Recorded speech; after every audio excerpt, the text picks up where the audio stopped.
प्रिय छात्रों, आज हम लोग जो है पढ़ेंगे वर्णमाला। तो वर्णमाला की जब हम लोग बात करेंगे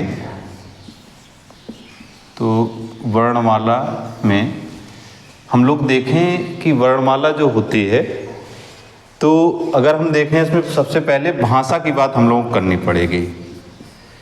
तो भाषा क्या है? मनुष्य की सार्थक व्यक्त वाणी को क्या हम लोग कहते हैं? मनुष्य की सार्थक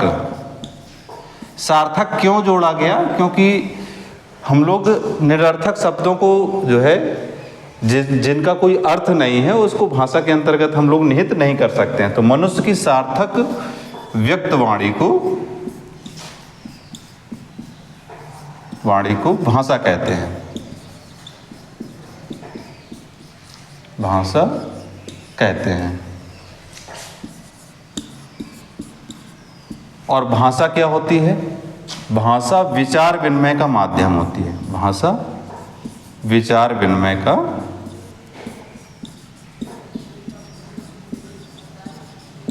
का माध्यम होती है।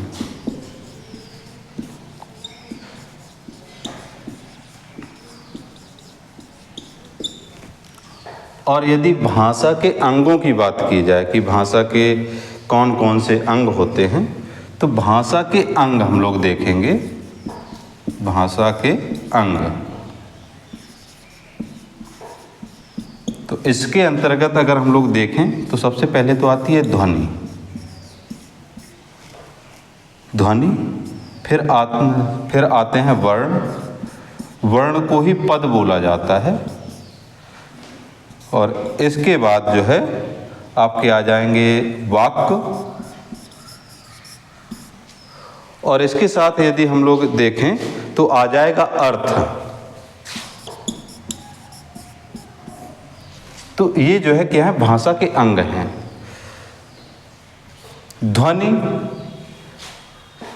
ध्वनि जो है क्या है कि सबसे जो छोटी भाषा की जो सबसे छोटी इकाई होती है।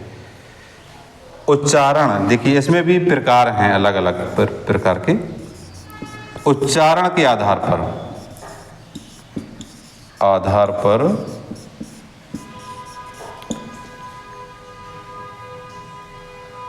उच्चारण के आधार पर भाषा की सबसे छोटी इकाई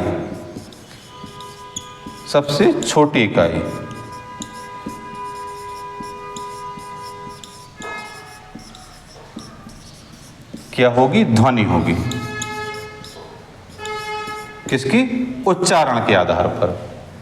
हम लोग को ये बिंदु जो है, ये आपके कोई भी हम लोग जब परीक्षा देते हैं, आपकी नेट की परीक्षा दें या टीजीटी पीजीटी की दें, वर्ग 1 की दें, वर्ग 2 की दें, वर्ग 3 की दें, मतलब जहाँ कहीं पर भी व्याकरण पूछा जाएगा तो वहाँ पर इस तरीके के प्रश्न बनते हैं।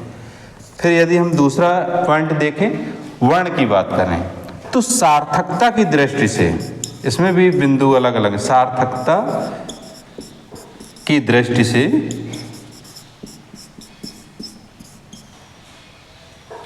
भाषा की सबसे छोटी इकाई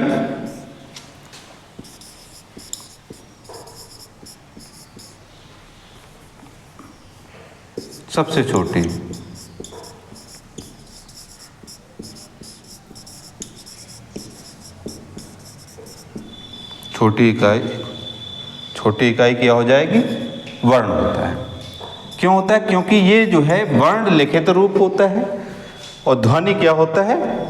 जो है मौखिक, मतलब आप लोग बोलते हैं उच्चारण के आधार पर जो है ये छोटी इकाई होती है, लेकिन ये लिखित आधार पर होता है। तो सार्थकता, हमेशा सार्थक वही चीज होती है जो लिखित होती हैं। हम लोग मौखिक चीज किसी को भी कुछ कह दें, बोल दें, लड़ लें, लेकिन उसका कोई आधार नहीं रहता है। आपसे किसी ने कुछ बोल दिया और आप कहते रहे कि इसने हमें ऐसा बोला सर, आप शिकायत करते रहे, लेकिन वो कहेंगे नहीं, हमने ऐसा कभी बोला ही नहीं है। तो वहीं पर आप अगर लेकिन लिखित तौर पर कोई चीज है तो वो सार्थक हो जाएगी। तो इसलिए सार्थकता की दृष्टि से भाषा की सबसे छोटी इकाई वर्ण होती है। तो ये बिंदु हम लोगों को ध्यान रखना है। और इन्हीं वर्णों का जो समूह होता है उसी से जो है क्या पहुंचते हैं हम लोग वाक्य में पहुंचते हैं।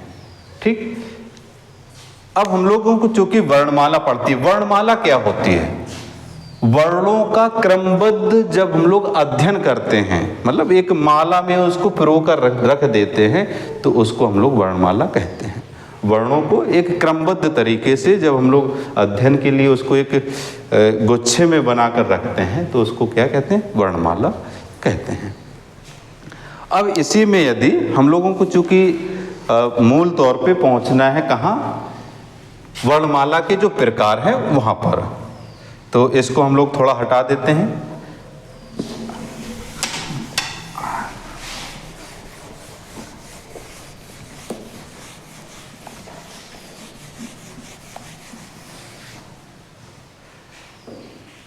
तो हम लोग वर्णमाला के अब वर्ण में जो है पहुंचते हैं। वर्ण के कितने?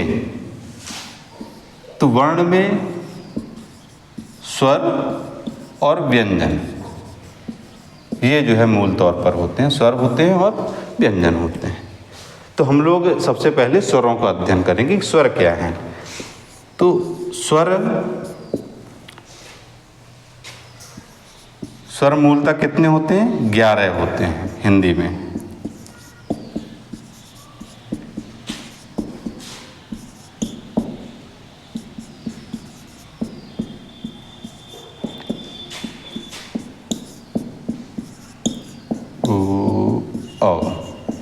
तो यहाँ तक जो है क्या होते हैं? स्वरों की संख्या 11। कभी भी कोई प्रश्न आए कि स्वरों की संख्या कितनी होती है, तो कितनी होती है? 11 होती है। अब इसके आधार पर यदि हम कोई एक वर्ण लें, जैसे का है, तो का को अगर हम लोग देखें तो का में क्या है? का और प्लस आ है, तब जाकर ये क्या बना है? का बना है। तो इसका मतलब ये है इसमें आ निहित है। लेकिन आ बोलने के लिए हमें किसी भी व्यंजन वर्ण या किसी अन्य स्वर की जरूरत नहीं होती है। तो स्वर जो है स्वतंत्र ध्वनियाँ होती हैं। स्वर क्या है? स्वतंत्र ध्वनि होती है। इसको किसी अन्य जो है किसी अन्य वर्ण की आवश्यकता नहीं होती उसके उच्चारण करने के लिए। लेकिन जो आपके व्यंजन होते हैं, व्यंजन को सहयोग की जरूरत होती है। बिना सहयोग के व्यंजनों का उच्चारण नहीं किया जा सकता है।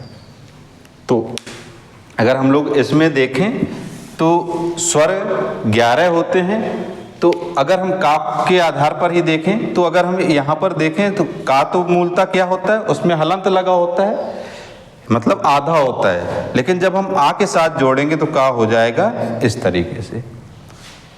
फिर जब आ जाएगा, जैसे ये आपका आया, तो हम यहाँ तो कोई मात्रा नहीं है, यहाँ पर हम लोग क्या करेंगे? मात्रा करेंगे। तो यहाँ पर हो जाएगा का। फिर इसी तरीके से यहाँ पर हम का रखेंगे, तो इसकी जो हम लोग मात्रा लगाएंगे छोटी पाई, तो इस तरीके से हो जाएगी। फिर इसी तरीके से हम यहाँ का रखेंगे और इसमें बड़ी पाई लगाएंगे, तो बड़ी पाई हो जाएगी। फिर यहाँ का में छोटा ऊ की मात्रा इस तरीके से। फिर यहाँ जैसे बड़ा ऊ है तो बड़ा ऊ की मात्रा इस तरीके से। जैसे ये रिर है तो इसकी मात्रा इस तरीके से लगाई जाती है। तो यहाँ पर हम क्या करेंगे? ये। फिर आपके जो ए है तो का में क्या करते हैं? एक मात्रा लग जाती है, तो यहाँ पर एक मात्रा इस तरीके से हो जाएगी। फिर यहाँ आपका जो का है, यहाँ 2 मात्रा लगती हैं, एक ही 2 मात्रा होती हैं, तो यहाँ 2 हो जाएंगी। फिर इसी तरीके से का में ओ की मात्रा लगेगी, तो यहाँ पर 1 डंडा और 1 मात्रा, और यहाँ 2। तो दूसरा प्रश्न यहाँ से क्या जो है बन सकता है? दूसरा ये कि जो स्वर तो आपके कितने होते हैं? 11 होते हैं, लेकिन जो मात्राएं होती हैं वो हमेशा कितनी होती हैं? 10 होती हैं। मात्राओं की संख्या कितनी होती है? 10 होती है। चूंकि जो आ है उसकी मात्रा नहीं होती है, इसलिए मात्राओं की संख्या 10 होती है। हमें ये बिंदु जो है क्या करने? ध्यान रखने हैं। अब इसके बाद इनका जो है स्वरों का विभाजन हम लोग देखते हैं कि स्वरों का विभाजन किस तरीके से किया गया है। क्योंकि स्वरों का विभाजन सबसे ज़्यादा परीक्षा में पूछा जाता है, तो हम लोग उसको देखते हैं।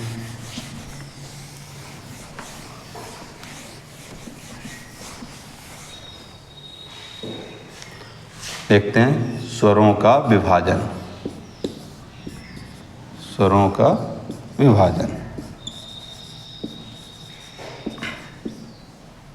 तो अगर हम देखें स्वरों का विभाजन, तो स्वरों का विभाजन 5 प्रकार से, 5 तरीके से जो है किया गया है। सबसे पहले तो आपका देखें हम तो मात्रा के आधार पर किया गया है। मात्रा के आधार के बाद फिर जो है जीवा के भाग के आधार पर, भाग के आधार पर, ओष्ठ की आकृति के आधार पर,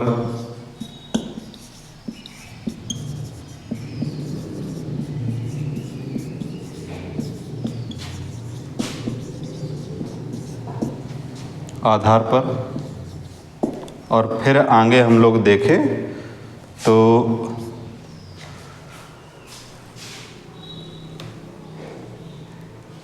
मुंह खोलने के आधार पर, मुंह खोलने के आधार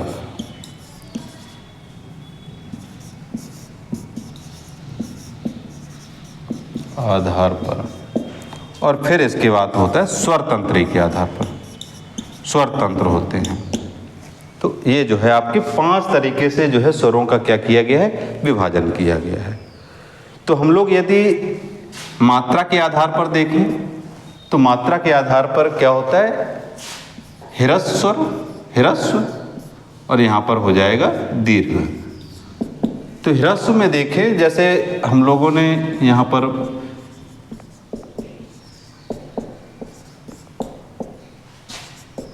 और स्वरों का अध्ययन क्यों किया जाता है, जब तक हम वर्णमाला का अध्ययन नहीं करेंगे तब तक आगे जो है व्याकरण में हम जैसे संधियां पढ़ते हैं तो संधियां हमें कभी नहीं समझ में आएंगी जब तक हमें वर्णमाला का ज्ञान नहीं है। तो हम लोग यहाँ एक बार इसको लिख देते हैं जिससे कि इनको हम देख सकें सही से। तो ह्रस्व हैं तो हमें मालूम है कि जैसे बड़े आ से ये जो है क्या है, छोटा है, तो छोटा। इसी तरीके से यहाँ ई को देखें, ये भी छोटी है, छोटा ऊ भी है, और ये जो रेर आता है ये रेर भी किस में आएगा, छोटा है।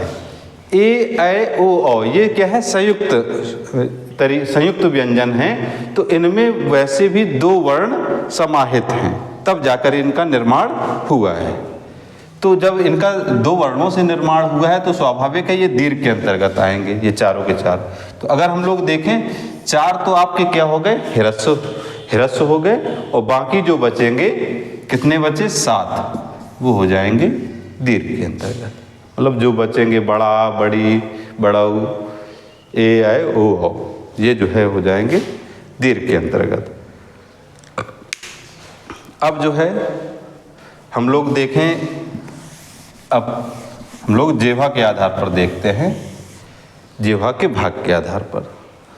तो जीभ के क्या है, 3 भाग माने गए हैं। जैसे ये हमारी मान लेते हैं जीभ है, ठीक है, 1 भाग, 2 भाग और 3 भाग। तो ये अगला भाग है, ये मध्य का भाग है, ये भी। तो इसको क्या बोला गया है, अग्रभाग। क्या, अग्र भाग। इसको बोला गया मध्य भाग, और इसको बोला गया पश्च भाग। मतलब इस तरीके से विभाजन कर लेते हैं समझने के लिए। तो यदि हम देखें तो हम लोगों को क्या करना है, केवल एक शब्द लिखना है। ये तकनीक ही है, क्योंकि उसको क्या है, बिना, जब आप परीक्षा में जाएंगे तो वहाँ बिना रटे याद रहने वाली नहीं है। इसलिए हम लोग देखें, जैसे एक शब्द लिख देते हैं, अग्रीय। क्या है, अग्रीय। तो अग्रीय का मतलब क्या हो गया, यहाँ पर ई है और ए है, तो यहाँ पर ई और ए ऐ, ये तो क्या आपके जो जीभ के अगले भाग से बोले जाते हैं, मध्य में रहता है छोटा, और बाकी सब बोले जाते हैं पश्च से, पीछे से। तो पीछे कौन कौन बचे आपका, अगर हम देखें तो बड़ा आ, इसके बाद हो जाएगा ऊ, और इसके बाद आएंगे रेर, ऋ के बाद ओ आओ। ये जो है आपके पीछे भाग, पिछले भाग से बोले जाते हैं।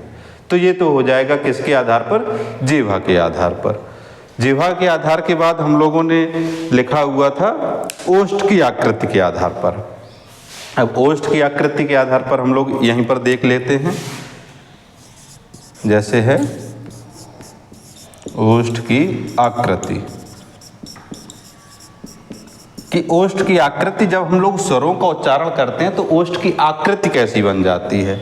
तो अगर हम लोग इसको देखें तो ओष्ठ की आकृति में इसमें दो तरीके के होते हैं, दो भाग होते हैं। एक होता है वृत्ताकार,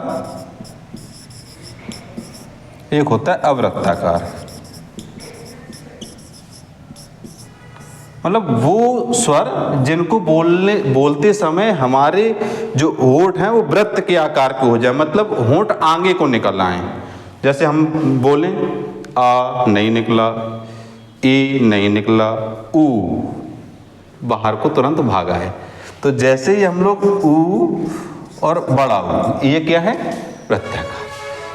और फिर आगे जाएं, ए नहीं निकले, ओ तुरंत बाहर को आए, ओ आओ। तो ये क्या हो जाएंगे? ओ और आओ।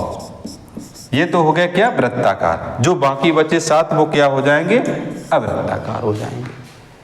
तो ये क्या हो जाएगा? ओष्ठ की आकृति के आधार पर इनका जो है विभाजन हो जाएगा। ये जो है स्वर जो है अभी इस तरीके से नहीं पढ़े होंगे कि इतनी भी मतलब अंदर गहराई होती है। अभी हम लोग और पहुंचेंगे। स्वरों का कई तरीके से जो है विभाजन होता है और यहाँ से ही प्रश्न बनते हैं टीजीटी पीजीटी की परीक्षा में। तो ये बिंदु, ये जो टॉपिक है वो हमारे लिए बहुत महत्वपूर्ण है।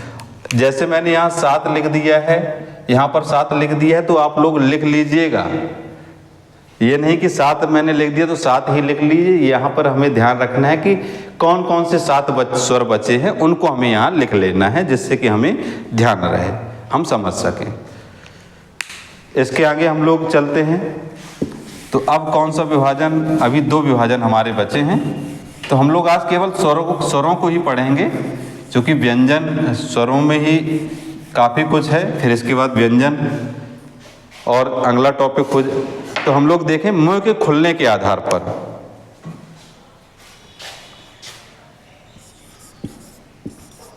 मुंह के खुलने के आधार पर, खुलने के आधार पर, क्योंकि हम जब स्वरों का उच्चारण करते हैं तो हमारा मुंह कई तरीके से खुलता है। तो जब कई तरीके से खुलता है तो हम लोग अगर देखें तो उसको बोलते हैं जैसे संवृत, फिर इसी को बोलते हैं अर्धसंवृत, फिर बोलते हैं विवृत और फिर अर्धविवृत, अर्धविवृत।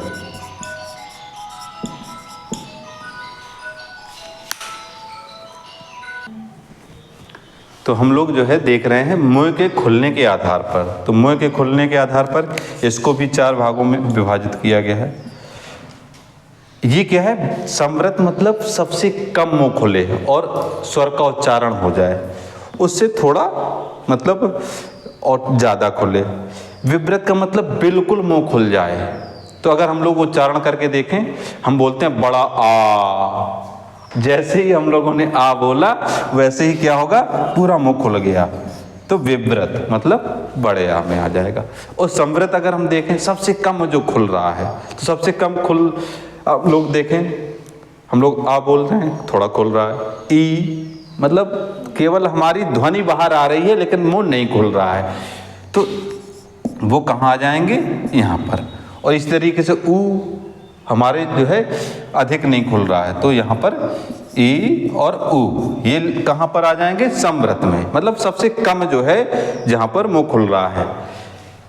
इसके बाद हम लोग यहाँ देखें तो यहाँ आ जाएगा अर्धसंवृत ए और ऊ।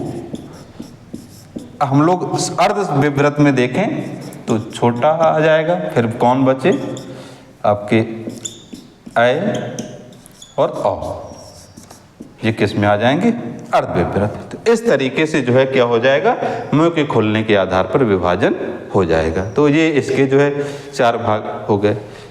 अब इसके बाद बचता है कौन सा विभाजन, वो स्वर तंत्री के आधार पर, तो उसको भी हम लोग देख देते हैं बस।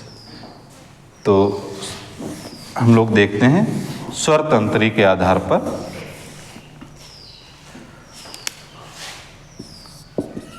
स्वर तंत्री के आधार पर। तो हम लोग देखते हैं कि जो हमारा ये गला है, यहाँ से लेकर यहाँ तक के जो हिस्से रहते हैं उसको हम लोग इसके अंतर्गत रखते हैं कि कहाँ से, जब हमारी कोई हमने किसी ध्वनि का उच्चारण किया तो वो गले से होते हुए बाहर तक आती है। तो जब हम स्वरों का उच्चारण करते हैं तो कौन सा स्वर किस स्वर तंत्र को प्रभावित करता है वो हम लोगों को इसमें देखना होता है। तो हम लोग देखें तो पहले तो हम लोग ये मान लेते हैं कि ये हमारा क्या है, गला है। हम लोग ये मानते हैं कि ये क्या है, हमारा गला है, ठीक है। तो यहाँ से हम लोगों का पहुँचता है क्या है, इसको ये सबसे पहले यहाँ आया तो ये क्या है, कंठ मान लेते हैं, ये कंठ है। फिर जो है जैसे ही ऊपर आएगा तो तालु, मतलब जीभ जहाँ पर आराम करती है तो उसको बोलते हैं तालु। फिर जो है ऊपर आएंगे तो जहां जीभ टेढ़ी होकर ऊपर टकराती है तो उसको बोला जाता है मूर्धा। फिर इसके बाद आते हैं दांत, क्या आते हैं, दांत, तो बोला जाता है दंत। और सबसे बाहर जो दिखाई दे तो वो होते हैं होष्ठ, तो ओष्ठ। ये आपके 5 स्वर तंत्र होते हैं और इन्हीं से टकराकर जो है क्या होते हैं, स्वरों का उच्चारण किया जाता है। मतलब जितनी भी हम ध्वनियों का उच्चारण करते हैं इन्हीं 5 हिस्सों से क्या होते हैं, टकराकर बाहर निकलते हैं। तो अगर हम इसमें देखें स्वर तंत्र में तो हम लोग इसको क्रम से लिख लेते हैं, कंठ तालु मूर्धा दंत ओष्ठ, कंठ तालु मूर्धा दंत और ओष्ठ। तो हम लोग देखें जैसे हम लोग बोलते हैं कंठ आ, तो किसी भी उसमें नहीं उच्चारण हो, कंठ से सीधे हवा का क्या हो रही है, बाहर हो रही है, तो आ। तो जो आ है वो किससे है, ई, मतलब जीभ क्या है वहीं पर बैठ ही जा रही है। तो ये जो है ई किससे हैं, तालु से हैं। अब हम लोग यहां देखें जैसे एक हम लोग स्वर देखते हैं रिर, रिर, तो जीभ में एक तो झन्नाहट पैदा हो रही है और जीभ टकरा रही है ऊपर, रिर। तो जीभ आपकी क्या हो रही है, टेढ़ी हो रही है, और जहां टेढ़ी हुई तो वो मूर्धा के अंतर्गत आता है। तो रिर किस में आ जाएगा, मूर्धा में। अब हम लोग देखें ऊ, उच्चारण करके देखें तो ऊ, होंठ को हम बंद कर दें, ऊ का उच्चारण नहीं कर पाएंगे, या होंठ को दोनों को पकड़ लें फिर ऊ बोले तो भी तब भी नहीं उच्चारण कर पाएंगे। तो मतलब होष्ठ। अब इसके बाद हम लोग देखें तो ए और ए, अब इसको हम लोग देखते हैं। जैसे आ में ई मिलता है तब जाकर बनता है क्या, ए, और आ में जब ए मिलता है तब जाकर बनता है ऐ।